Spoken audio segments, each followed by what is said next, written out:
Hello guys, कैसे हैं आप सब दोस्तों। आज की इस वीडियो को देखने के बाद आप में से बहुत सारे स्टूडेंट टेंशन फ्री हो जाएंगे। देखिए, आप लोगों का क्वेश्चन ये था कि सर ऐसे स्टूडेंट जिन्होंने जो ऑलरेडी ग्रेजुएशन कर रहे थे, चाहे आप दोस्तों डिस्टेंस ओपन कॉलेज से ग्रेजुएशन कर रहे थे, बीए कर रहे थे, बीकॉम कर रहे थे, या फिर दोस्तों आप रेगुलर कॉलेज से कर रहे थे और उसी सेशन में उसी दौरान आपने जो है डीएलएड कोर्स में एडमिशन ले लिया, तो क्या ऐसे में दोस्तों आप जो है बिहार में या फिर केंद्रीय विद्यालय में या दिल्ली में या फिर दोस्तों यूपी में क्लास 6 से लेकर 8 तक के टीचर बनने के लिए क्या आप एलिजिबल हो पाओगे?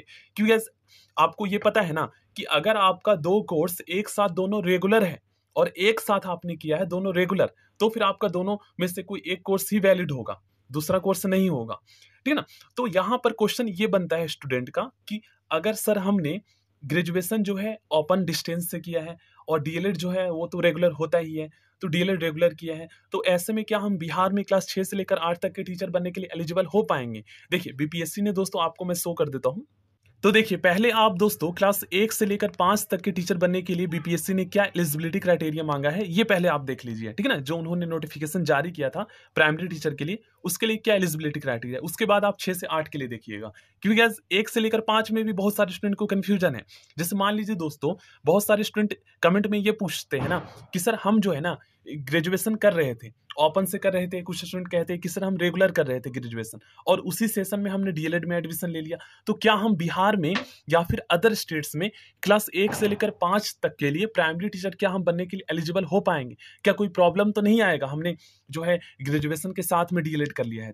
तो देखो गाइस, मैं आपको बताता हूँ। एक चीज अगर आपको पता होगा ना, तो कहीं भी आप कंफ्यूज नहीं होंगे। देखिए, प्राइमरी टीचर बनने के लिए दोस्तों बिहार में, दिल्ली में, केंद्रीय विद्यालय में और भी बहुत सारे स्टेट्स में आपको बताऊंगा, प्राइमरी टीचर बनने के लिए क्लास 1 से लेकर 5 तक के टीचर बनने के लिए जो है ना, आपसे जो है बिहार में, स्पेशली मैं बिहार की बता रहा हूँ, आपसे जो है आपका इंटर पास होना चाहिए। ठीक है ना, मिनिमम 50% नंबर के साथ, और जो रिजर्व कैटेगरी से बिलोंग करते हैं उनका 40% पर भी चल जाएगा। प्राइमरी टीचर बनने के लिए आपसे क्या मांगा जाता है? Minimum educational qualification. ये पहले आप समझिए। देखिए, 12th क्लास आपका पास होना चाहिए, ठीक ना। उसके बाद आपका डीएलएड कंप्लीट होना चाहिए, ये भी पास होना चाहिए। उसके बाद आपका सीटेट का पेपर 1 पास होना चाहिए। ये 3 चीजें मांगी जाती हैं। भले ही दोस्तों आपने जो है ना ग्रेजुएशन आपने साथ में ही क्यों ना किया हो, भले ही आपने रेगुलर ही क्यों ना किया हो, ठीक ना, डीएलएड के साथ में आपने ग्रेजुएशन भले ही रेगुलर ही क्यों ना किया हो, आप 1 से लेकर 5 तक के टीचर बनने के लिए एलिजिबल हो जाओगे। यहां पर आपको कोई प्रॉब्लम नहीं आएगा, ठीक ना, क्योंकि यहां पर आपसे ग्रेजुएशन मांगा ही नहीं जाता है। ठीक है, केवल ये 3 चीजें मांगी जाती है। हाँ, प्रॉब्लम वहां पर आ सकता है 6 से 8 में। तो 6 से 8 के लिए क्या एलिजिबिलिटी क्राइटेरिया है, ये भी मैं आपको बताऊंगा। देखिए, यहाँ पर आप लोग खुद पढ़ सकते हैं। 50% आपका होना चाहिए उच्चतर माध्यमिक में, वही इंटर में। उसके बाद द्विवर्षीय डिप्लोमा, वही आपका प्रारंभिक शिक्षा शास्त्र में द्विवर्षीय डिप्लोमा का मतलब वही है डीएलएड, जेबीटी, बीटीसी कोर्स, ये आपसे मांगा जाता है। ये 2 चीजें हो गई। अब दोस्तों आपसे देखिए, यहाँ पर 45% का मतलब ये है कि ऐसे स्टूडेंट जिनका 45% बन रहा है और जो रिजर्व कैटेगरी से बिलोंग करते हैं, ठीक ना, इंटर में, वो भी एलिजिबल है। क्योंकि मैंने आपको बताया था बिहार डीएलएड में अगर आपके रिजर्व कैटेगरी का सर्टिफिकेट बनवा लेते हो तो आपको जो है आरक्षण मिल जाएगा और 45% पर भी आप डीएलएड कर सकते हो। क्योंकि बहुत सारे स्टूडेंट 45% पर भी डीएलएड करते हैं, ठीक ना, जिनका क्लास 12 में 45% होता है। तो फिर बाद में वो कहेंगे कि सर यहाँ पर तो सिलेक्शन के लिए तो यहाँ 50% मांगा जा रहा है, लेकिन हमने तो वैसे किया है। तो दोनों चीजें लिखी हुई है ताकि स्टूडेंट कंफ्यूज ना हो।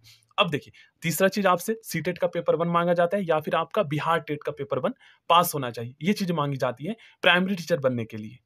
देखिए, 6 से 8 के लिए बिहार में बीपीएससी 6 से 8 के लिए बिहार में बीपीएससी अपर प्राइमरी टीचर बनने के लिए क्या एलिजिबिलिटी क्राइटेरिया है, ये बताने से पहले आप दोस्तों इससे रीड कीजिए, ठीक है ना। क्योंकि मैंने किसी स्टूडेंट को बताया था कमेंट करके, वही सोचा मैंने आपको भी बता दे, क्योंकि हो सकता है आप भी बहुत सारे जो है इस बात को लेकर कंफ्यूजन में होंगे, बहुत सारे स्टूडेंट। तो देखिए, अगर दोस्तों आपने जो है ना ग्रेजुएशन डीएलएड से पहले, देखिए, आप ग्रेजुएशन डीएलएड से पहले करें या बाद में, इससे कोई दिक्कत नहीं है। आप दोस्तों क्लास 1 से लेकर 5 तक के प्राइमरी टीचर बनने के लिए एलिजिबल हो जाओगे, भले ही आपने ग्रेजुएशन जो है ओपन से किया है या रेगुलर किया है, ठीक ना, क्योंकि ग्रेजुएशन आपसे मांगा ही नहीं जाता है, ठीक ना। अब दोस्तों आपके जो है ना प्राइमरी टीचर बनने के लिए, तो मैंने आपको बता दिया 12th मांगा जाता है, डीएलएड और सीटेट का पेपर 1 पास होना चाहिए। अगर आप दोस्तों क्लास 6 से लेकर 8 तक के टीचर बनना चाहते हो, तो आपका जो ग्रेजुएशन और डीएलएड जो है ना, अगर साथ में है, अगर आपने ग्रेजुएशन, मान लीजिए आप ग्रेजुएशन कर रहे थे ओपन से, ठीक है ना, और उसी सेशन में आपने डीएलएड भी कर लिया, तो जो आपका ग्रेजुएशन है दोस्तों ये ओपन से होना चाहिए, क्योंकि डीएलएड तो रेगुलर होता ही है।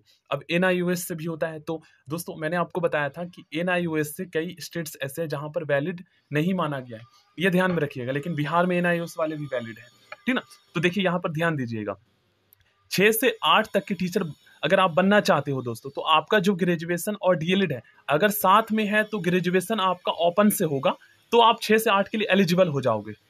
देखिए, अगर आप 6 से 8 के लिए एलिजिबल होना चाहते हो, तो अगर आपका ग्रेजुएशन और डीएलएड एक साथ है, तो ग्रेजुएशन ओपन से अगर किए हो आप, और भले ही साथ में सेशन मिल रहा है, तो भी आप 6 से 8 के लिए एलिजिबल हो जाओगे, ठीक है ना। अब दोस्तों यहाँ पर क्वेश्चन ये आता है कि सर हमने जो है डीएलएड से पहले ओपन से ग्रेजुएशन कर लिया, कुछ स्टूडेंट कहते हैं कि सर हमने रेगुलर कर लिया, तो भी आपका वैलिड होगा, क्योंकि सेशन सेम नहीं है ना, भले ही आपने रेगुलर किया है, ठीक है ना। और कुछ स्टूडेंट ये कमेंट करते हैं कि सर हमने डीएलएड के हमने जो है डीएलएड के बाद किया है या करेंगे, ग्रेजुएशन ओपन से करेंगे या रेगुलर, तो क्या वो वैलिड होगा 6 से 8 के लिए? बिल्कुल होगा। सेम सेशन नहीं होना चाहिए। अगर सेम सेशन हो रहा है तो फिर वो ओपन से ग्रेजुएशन है, तो फिर कोई दिक्कत नहीं होगी। अगर रेगुलर है तो फिर दोनों एक साथ रेगुलर कोर्स नहीं होना चाहिए। ये बस आपको ध्यान में रखना है, ठीक है ना। अगर आप इन फ्यूचर दोस्तों करने के बारे में सोच रहे हैं साथ में, तो फिर मैं कहता हूं ना करें। ऐसा मैं इसलिए कह रहा हूं क्योंकि गाइस टाइम टू टाइम जो है ना, एलिजिबिलिटी क्राइटेरिया में चेंजेस होते रहते हैं। तो फिर डीएलएड करने के बाद ही आप कर लेंगे तो क्या प्रॉब्लम है, ठीक है ना। 2 साल का तो डीएलएड होता है, उसके बाद आपके पास लाइफ टाइम तक टाइम है, आप ग्रेजुएशन कभी भी कर सकते हैं। तो मैं आपके फायदे के लिए कह रहा हूं, क्योंकि time to time eligibility criteria में चेंजेस होते रहते हैं, तो क्या पता कुछ चेंजेस हो, तो फिर फायदा आपका होगा अगर आप साथ में ना करेंगे तो। अब गाइस जिन्होंने कर लिया उसकी क्या गलती है, उन्हें नहीं पता था, ठीक है ना। अब हम बात करते हैं दोस्तों क्लास 6 से लेकर 8 तक के लिए बीपीएससी ने जो एलिजिबिलिटी क्राइटेरिया जारी किया गया है, उसे जो है यहाँ पर देख लेते हैं, और क्या क्या जो है आपका जो है क्वालिफिकेशन होना चाहिए, क्या क्या मांगा गया है, ठीक है ना, बीपीएससी के द्वारा, ये देख लेते हैं। तो देखिए नवंबर में ही वैकेंसी आया है, लगभग 6 से 7 दिन पहले। तो उसमें क्या क्या जो है यहाँ पर 6 से 8 के लिए मांगा गया है, ये देखते हैं। और देखो गाइस 6 से 8 तक के टीचर बनने के लिए जो है ना, आपका ग्रेजुएशन में सब्जेक्ट कॉम्बिनेशन भी मैच करना चाहिए। क्योंकि गाइस बहुत सारे स्टूडेंट के साथ क्या होता है ना, उनका सब्जेक्ट कॉम्बिनेशन नहीं मिल पाता है, तो फिर बाद में गाइस उसे जो है फिर से ग्रेजुएशन करना पड़ता है 6 से 8 के एलिजिबल होने के लिए। तो ये भी आपको पता होना चाहिए। तो इसलिए अगर आप ग्रेजुएशन करने के बारे में सोच रहे हो, तो सब्जेक्ट कॉम्बिनेशन देख लेना, इसी में आपको मिलेगा, ठीक है। इसी में मैं आपको बताऊंगा, इसी पीडीएफ में जो है शेयर किया है बीपीएससी ने। तो देखो 6 से 8 के टीचर बनने के लिए आपको मैंने बताया है दोस्तों, बिहार में जो है डीएलएड वालों को भी एलिजिबल किया गया है। मुझे ऐसा लग रहा था गाइस, क्योंकि आपको पता है कि सुप्रीम कोर्ट ने जो है बीएड वालों को दोस्तों प्राइमरी से बाहर कर दिया था 1 से 5 के लिए। तो मुझे ऐसा लग रहा था गाइस कि हो सकता है बीपीएससी जो है 6 से 8 में डीएलएड वालों को शामिल ना करे, क्योंकि बीपीएससी ने दोस्तों 1 से 5 में प्राइमरी में जो है बीएड वालों को पहले तो शामिल कर दिया था, लेकिन जब सुप्रीम कोर्ट का फैसला आया तो फिर उसके बाद दोस्तों बीपीएससी ने भी जो है बीएड वालों को बाहर कर दिया। उससे एग्जाम ले लिया गया था फिर, लेकिन उसका सिलेक्शन नहीं किया, मतलब उनका रिजल्ट शामिल मतलब जारी नहीं किया गया, ये चीजें की गई, ठीक है। तो यही लग रहा था कि 6 से 8 में जो है डीएलएड वालों को मौका ना दिया जाए, लेकिन इन्हें दिया गया है जिनका ग्रेजुएशन कंप्लीट है। देखिए स्नातक आपका ग्रेजुएशन होना चाहिए, और उसके बाद प्रारंभिक शिक्षा शास्त्र में 2 वर्षीय डिप्लोमा होना चाहिए, द्विवर्षीय, जो कि डीएलएड जेबीटी बीटीसी तीनों एक ही होता है, ठीक है, ये होना चाहिए। उसके बाद अगर ये नहीं है आपके पास, जिन्होंने ग्रेजुएशन जिन्होंने बीएड किया है, तो भी चल जाएगा 6 से 8 में, यहाँ पर आप लोग देख सकते हैं। तो अब आपको कंफर्म हो गया। अब सब्जेक्ट कॉम्बिनेशन देख लेते हैं। तो देखो गाइस इसमें क्या है, आपको पता है 6 से 8 में आप जो टीचर बनते हैं वो टीजीटी कहलाता है, और इसमें आपको स्पेसिफिक सब्जेक्ट पढ़ाना होता है 6 से 8 के बच्चों को। जैसे टीजीटी मैथ होता है, टीजीटी हिंदी होता है, टीजीटी इंग्लिश होता है, ठीक है। तो देखिए यहाँ पर वर्ग मतलब क्लास 6 से लेकर 8 के भाषा विषय के विद्यालय अध्यापक के लिए स्नातक स्तर पर प्रतिष्ठा मतलब ऑनर्स, उसके बाद आपके पास सब्सिडरी विषय के रूप में संबंधित भाषा पठित हो, ठीक है ना। देखिए वर्ग क्लास 6 से लेकर 8 के, अगर आप देखिए यहाँ पर भाषा के अगर आप टीचर बनना चाहते हैं, तो देखिए ऑनर्स या सब्सिडरी विषय के रूप में आपका जो स्नातक में वो विषय आपने पढ़े हैं, ठीक है, तभी आप एलिजिबल होंगे। उसके बाद 6 से 8 के लिए देखते हैं सामाजिक विज्ञान में क्या मांगा गया है, ठीक है ना। देखिए क्लास 6 से 8 के सामाजिक विज्ञान विषय के विद्यालय अध्यापक के लिए स्नातक स्तर पर आपका ग्रेजुएशन में जो है इतिहास, भूगोल, राजनीतिक शास्त्र, दर्शन शास्त्र, अर्थशास्त्र, वाणिज्य मतलब कि आपका जो है कॉमर्स, मनोविज्ञान, समाज शास्त्र, गृह विज्ञान में से कोई 2 विषय स्नातक स्तर पर पठित हो। तभी आप जो है सोशल साइंस के टीचर बनने के लिए एलिजिबल हो पाओगे।